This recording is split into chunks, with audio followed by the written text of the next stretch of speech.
31 March সিঙ্গাপুরের বিপক্ষে Asian cup বাছাই ম্যাচের আগে একটি ফিফা ফ্রেন্ডলির জন্য শক্তিশালী প্রতিপক্ষের অপেক্ষায় ছিল বাফুফে। শুরুতে কম্বোডিয়া এবং তিমুর লেস্তের নাম শোনা গেলেও শেষ পর্যন্ত ভিয়েতনামকে বেছে নিয়েছে ফুটবল ফেডারেশন।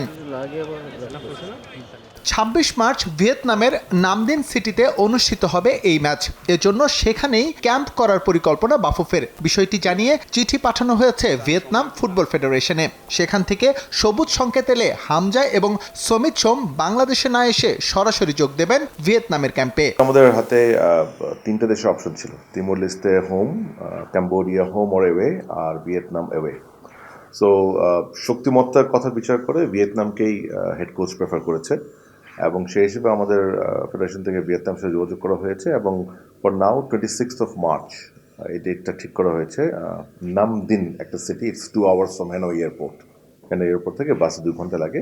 ওখানে ওনারা ফিফা টায়ার 1 ফ্রেন্ডলি খেলার জন্য আমাদেরকে বলেছে। আমাদের প্রাইমারি সম্মতি আমরা দিয়ে দিয়েছি। এখন we are just waiting for match agreement, যেটা হয় একটা ফর্মালিটিস আর অ্যাকোমোডেশনস এন্ড এভরিথিং। টিমটা অ্যাটলিস্ট 23rd পৌঁছে যাবে আপনার ভিয়েতনামে, 23rd or 24th। So in that case আমার মনে হয় হামজা সমিত সরাসরি আসবে, ঢাকায় এসে ঘুরে যাওয়ার চান্সটা কম। এদিকে জুন উইন্ডোতে আরও 2 প্রবাসী ফুটবলার যুক্ত হচ্ছেন লাল সবুজের বহরে। যুক্তরাষ্ট্র প্রবাসী বাংলাদেশি বংশোদ্ভূত রোনান ও ডেক্লান সুলিভানের কাগজপত্র গুছিয়ে এনেছে বাফুফে। এই উইন্ডোতেই অন্তত 2টো ম্যাচ খেলতে চায় বাংলাদেশ।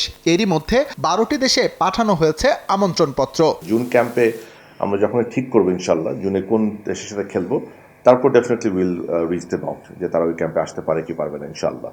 বাট তাদের কাজ ভালোভাবেই হচ্ছে এবং আমরা খুবই কনফিডেন্ট যে এবছর মানে I don't know, maybe under 20, maybe under 23, but definitely একটা রেড এন্ড জার্সি টিমে আপনারা তাদেরকে দেখবেন ইনশাল্লাহ। হামজা সমিতের পর বাংলাদেশি বংশোদ্ভূত সবচেয়ে ট্যালেন্টেড ফুটবলার হিসেবে বিবেচনা করা হচ্ছে ইংলিশ ফুটবলার ফারহান আলী ওয়াহিদকে। ফুলহ্যামের যুব দলে খেলা এই ফরওয়ার্ডের সঙ্গে বাফুফের আলোচনা একেবারে বর্ডার লাইনে। পরিবারের সবুজ সংকেত পেলেই চলতি বছর তারও হয়ে যেতে পারে লাল সবুজে Abhishek. Course is extremely talented and আমার তো মনে হয় মানে খুব সুন প্রিমিয়ার লিগে আমরা তাকে দেখবো ইনশাল্লাহ, ভেরি সুন ইনশাল্লাহ।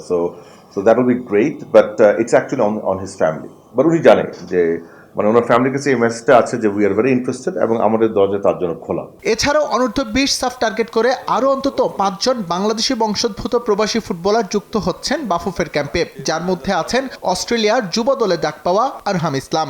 খেলার সুযোগটা দেখার জন্য, তাদেরকে দেখার জন্য। এস এম ইকবাল, সময় সংবাদ, ঢাকা।